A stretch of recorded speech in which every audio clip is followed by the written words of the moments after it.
Welcome back to our fourth season of the 98% Life After Prison, a podcast dedicated to the vast majority of incarcerated people in North Carolina who will eventually be released back into our communities, often with little more than a $45 gate check.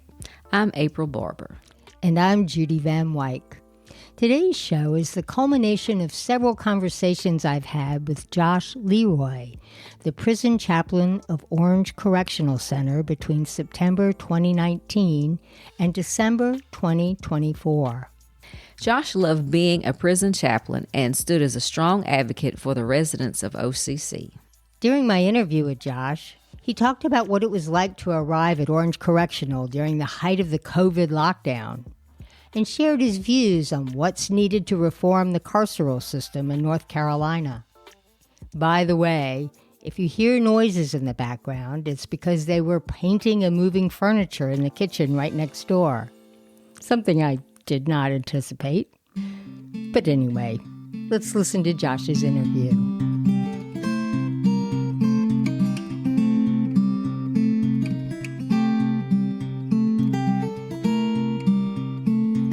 My first day on the job was the first time I'd ever walked into a prison. I had no clue what I was doing. But I quickly fell in love with it and realized that I had been in ministry for a little over 10 years at that point. But always kind of felt like I was a little bit out of place. And I don't know what it says about me, but when I got into the prison and started working in the prison, I felt like I was completely in sync. The way I describe it to people is it felt like my insides and my outside finally lined up. And so I ended up serving there at Randolph for 6 years as chaplain, which is a very similar, pretty small minimum security facility. And then during COVID, they ended up closing some of the prisons temporarily. Randolph was one of the prisons that got closed. So during that time, I transitioned to Orange about 4.5 years ago. Tell us about that experience, coming into a new prison that's shut down very soon after you got there. So when I came to Orange, I actually ended up signing on as chaplain in the spring, but I didn't actually start until June of 2020, and everything was shut down. I mean, the dorms were completely separate. I could have one dorm at a time down to the Peace Center. So anything that we did, we had to do, let's see, A and B, C, D. We had to do however many times, 5 or 6 times. We had to do it for every dorm. So if we showed a movie, we had to show it that many times. If we did a Bible study, we had to do it that many times. And I was obviously operating with no volunteers at that time. I was in there by myself. So it was a difficult way to do chaplaincy, but it was also a really good way for me to get to know the men, because there's a lot of one-on-one stuff, because that was kind of all that we could do. And it also helped me kind of see, it gave me the time and the space to kind of see where I felt like the ministry should go. Yeah. I wouldn't want to do it again, though. How did it affect the men to be cloistered like that for 2 years? Wow, that's a great question. I think that I think COVID was traumatic for everybody. I mean, I think that we're all carrying stuff that we're probably not even conscious of right now. But again, that experience is magnified because they're in a situation where they're in their block for extended periods of time. You're not getting out to the yard. I feel like there was a time when they were actually, they never came out of their dorms. Even when it was mealtime, their trays were brought to them in the dorms. And so you're just crammed in there with the same 60 people, all day. And, they would get like maybe an hour or two in the yard and whatever we were doing in the Peace Center. But then you add to that you're not seeing your family, because they couldn't have family visits during that time. And they're not seeing volunteers. They're not, I mean, all of that was, I think, just really, I think them not seeing their family really was traumatic. And we didn't even have the capacity set up then. We do now to do like virtual visits. But at the time we didn't. Like that was a reaction that, oh, we need capacity to do virtual visits. So yeah, they went a full year without seeing family. Just the lack of physical touch that, because that's for a lot of them, that's the only physical touch they get is when they get a visit on the weekend. They get a hug at the beginning. They get a hug at the end from their family, you know? So yeah, I mean, the guys in there are really resilient because they've had to cope with stuff that most of us haven't had to cope with. But I don't know what that did, but they had to do something, you know? Yeah, they don't talk about it. No, they don't. They don't. And even when it was happening, they didn't really want to talk about it. When you say that you fell in love with this work, can you pinpoint what that is that you fell in love with? I've tried, but I don't know how to put it into words. I think for me, it was the first time in ministry I felt like I could be fully myself and I didn't have to edit myself in any way. I also think like a lot of these guys that are in, like a lot of the guys that I've gotten to know in prison, I'm like, we would have been friends in high school. You know, some of them we were friends in high school, especially being back here at Orange because this is where I grew up. I grew up in Carrboro, and I've seen people that I grew up with, you know, that we were friends growing up. So I think there's a cultural thing there. I think that I was in trouble a lot, middle school and high school. I was in trouble a lot. I don't think I was necessarily like on the path to come to prison, but I did end up struggling in school, ended up dropping out of high school. And so a lot of those, you know, I have ADHD. I think a lot of those troubles I can identify with. A lot of the stuff that they're carrying on the inside, I can identify with. And so I just felt like I had found my people. And the prison is a place where like the problems that come at me at prison, I'm like, I can do that. I can help with that. So, and that goes deep. That goes beyond any training that I've had. That's something innate, I think, that I've found in the prison. Anything that you might hide behind, these guys have been stripped of. And so they kind of got no choice but to just be themselves. You know, it's like authenticity has been forced upon them. And when other people are being authentic, it gives us permission to be authentic. And I think that's what all of us feel when we go in there. We're like, we can drop our guard, which is weird because you would think it'd be the opposite in prison. But there's an emotional safety of like, oh, I can just be myself because they're being themselves. They're being forced to be themselves.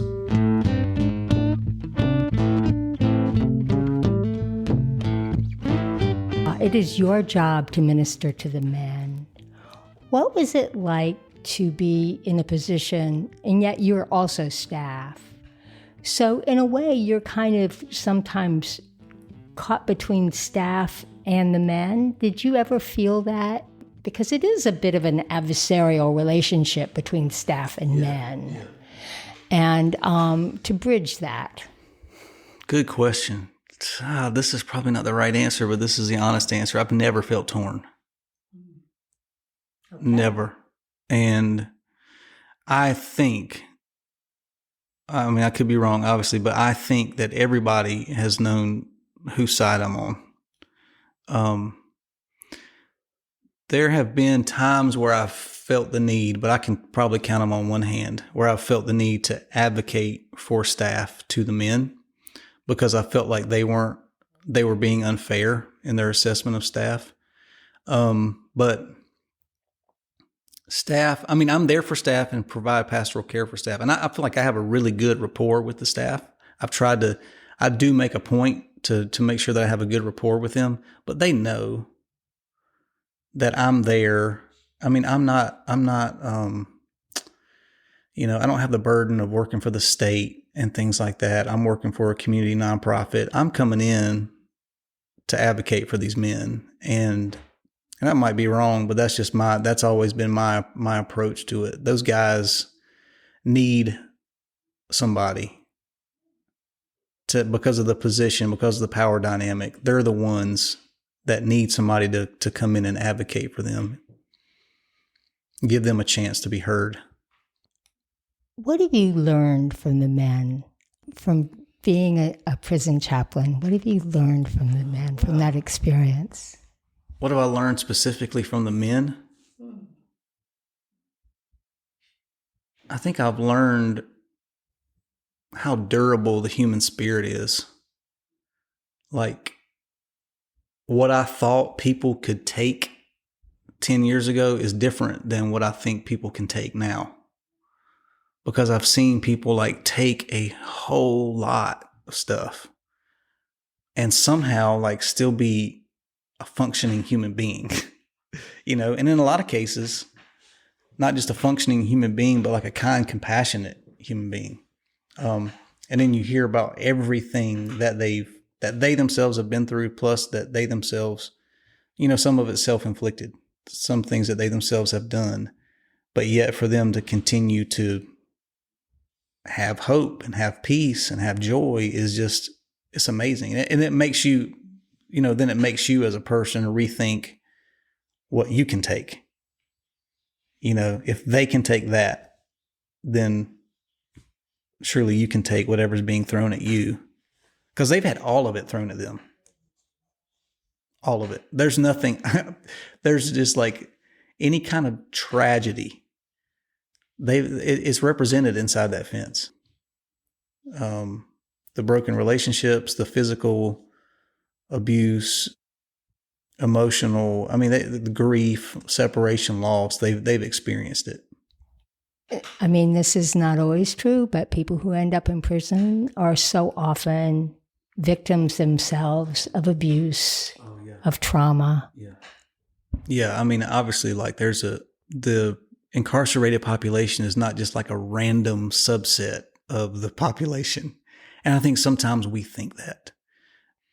There are some exceptions, but, this stuff starts early. When you have poverty, when you have abuse, you have broken homes, you have lack of access to education, you have the fact that then exposes you to addictive behaviors at an early age. And then that, it's hard. It's really hard to be addicted and not commit a crime. You know what I mean? But we're only looking at that crime that was committed instead of looking at the fact that in many of these cases, and I don't want to remove free will from it, because we do have free will to make choices. But in many of these cases, it seems like they're set up. They were set up to do something to them, put them in this situation. And so prisons become just like a magnet for those individuals who just didn't have much of a chance to start with, And that's where I think, we've had some of these conversations. Like if we see it that way, then, and if that's true, then prisons don't need to be a place of punishment. They need to be, they truly need to be a place of like rehabilitation and healing. What was under whatever that tip of the iceberg crime that was committed, all that stuff that's underneath that is usually not addressed while these people are incarcerated. Seldom, very seldom addressed. And usually if it is addressed, it's because they address it. Because they realize, you know what, I've got some stuff. And for a lot of them, it takes years and years to get there. And then they start advocating for themselves and figuring out the help that they need and going and, there is help there. But man, you have to nobody's pushing it on you. Like you have to really, really dig for that help. And I think a lot of times that help comes from the outside. It comes from volunteers and people coming in from the community, people who care coming in to bring that help, because that's not how we staff our prisons. We don't staff our prisons for help. we staff our prisons for punishment. Just what have been some of the most gratifying moments of your tenure? Can I tell you a story? Can I tell a story to illustrate that? Okay. So when I was at Randolph, this was probably, 6 or 7 years ago, there was this big resident. He's a big white guy that had tattoos all over his neck, his face, and he was just a real big muscular guy. Everybody called him Q. And, when you're walking across the yard, there's all kinds of profanity and usually like when the chaplain walks by, somebody will say, "Oh, sorry, chap." And I'm like, it's not the worst thing I've heard today. So he's standing out there and he's yelling at somebody across the yard, and there's a lot of profanity, and I'm walking past and somebody says, "Hey man, don't you see the chaps right there?" And he looks at me and he goes, "I don't give an F who that is," and goes right back to cussing. So I'm like, okay, so I know where I stand with that guy.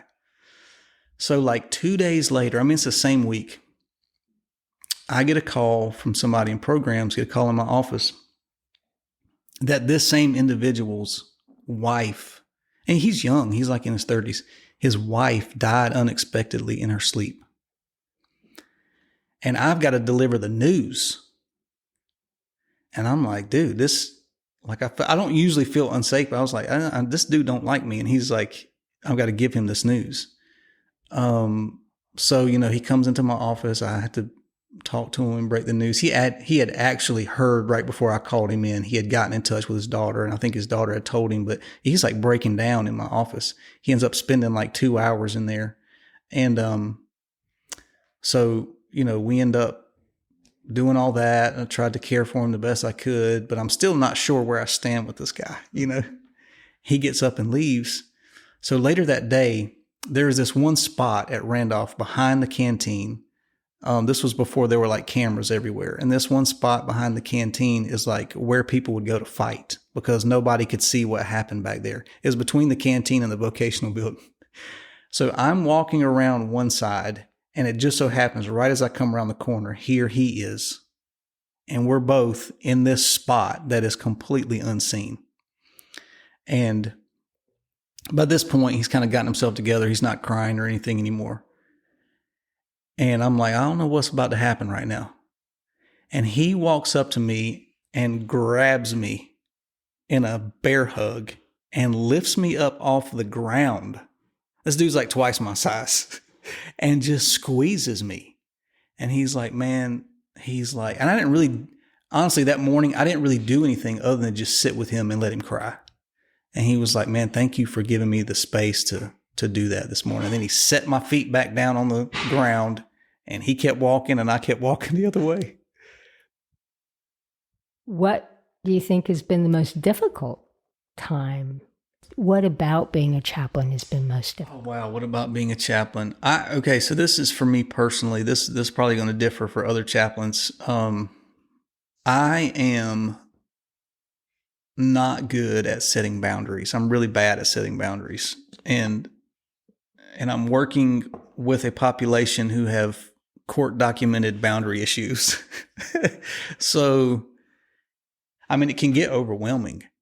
The people who sometimes have such intense emotional needs, spiritual needs. So that has continued. I've gotten better with that. And like I said, it's been easier at Orange because I have like more of a built-in boundary with the fence that, I have to let somebody through that fence to come in. But that's been the biggest challenge for me is I care, I feel, I'm very empathic, but I've got a limit, and knowing how to draw the line before I hit that limit has been really hard. This whole 10 years altogether working in a prison has been, I've just grown so much because it's worked on all of my weak spots. You know what I mean? It's refined me a lot. Tell us what Young Fellows is, because most people do not know, and what value you think they bring to Orange County Correctional. Yeah. I mean, Yoke Fellows essentially is, I won't go into the whole history of it, but essentially you have volunteers who are coming in, and it's a listening ministry. So there's volunteers who are sitting at tables with residents of the prison, who are, I mean, it's a back and forth conversation, but the main purpose is for the volunteers to actually be listening to the men, which I think is vital. I mean, we have great churches that come in, and I do services there sometimes. There's a lot of people like talking to them or talking at them, which there's a place for that, but there's so much of that. And there's so little just sitting down and having a conversation. I mean, Yoke Fellows, I feel like, puts everybody on the same playing field. It's a level ground.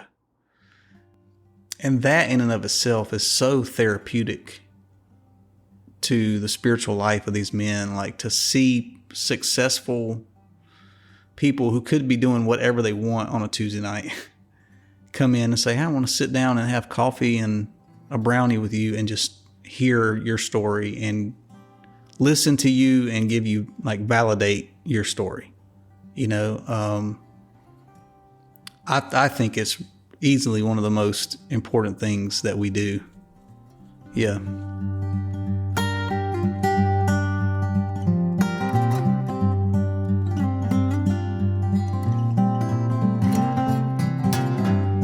How has your time as a chaplain influenced your views of how we do incarceration, not just in North Carolina, but in our country?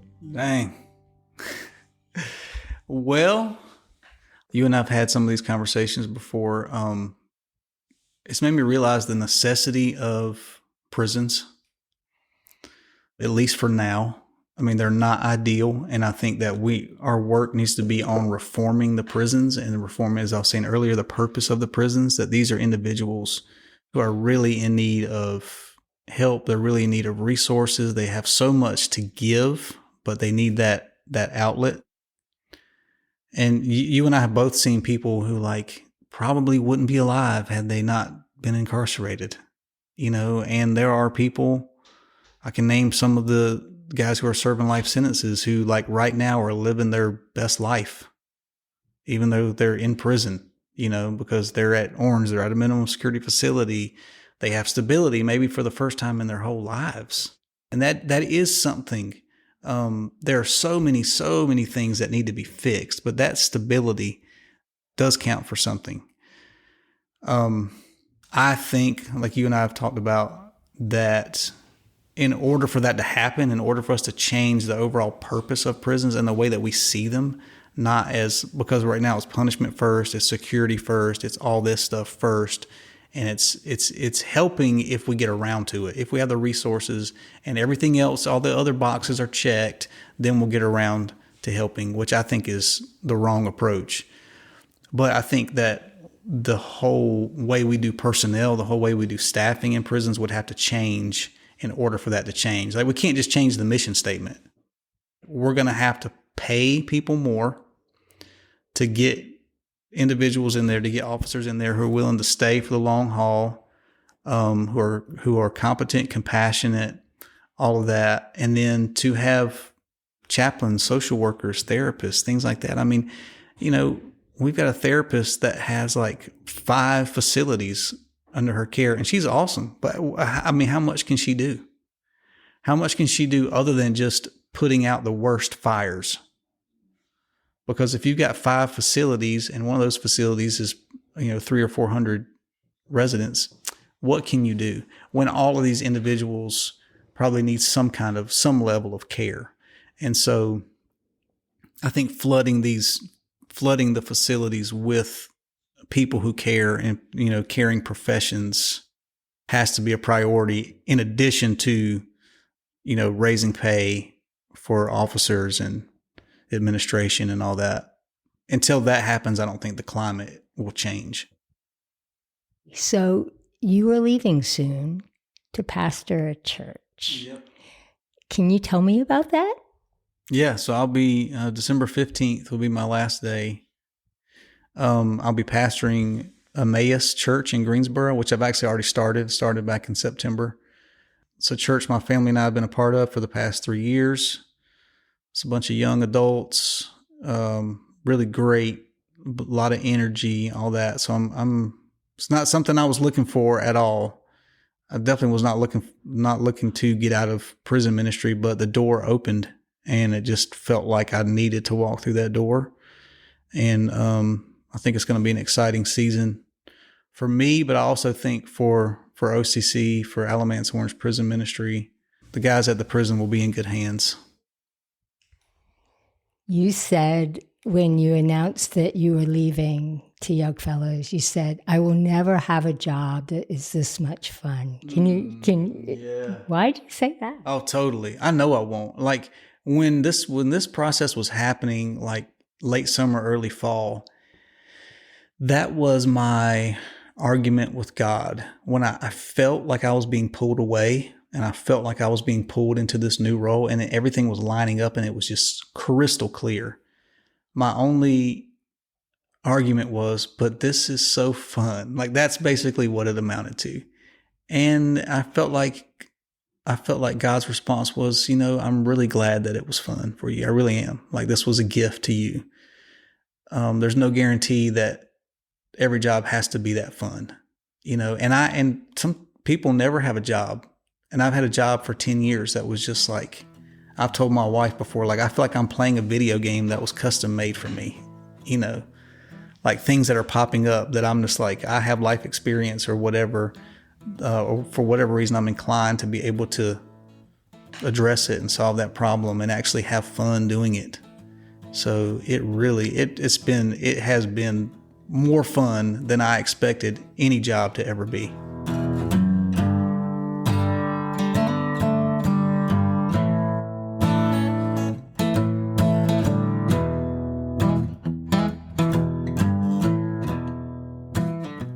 April, you were inside during COVID. What was it like? It was very mentally taxing. You were rarely able to come out your cell, and when you were constantly having to go back in there behind the door. Anytime the staff came in, you had to physically go in your cell and close the door for them to make rounds. So it was almost impossible to complete a 15-minute phone call or even get a shower at times. Wow. And did you get sick at all? No.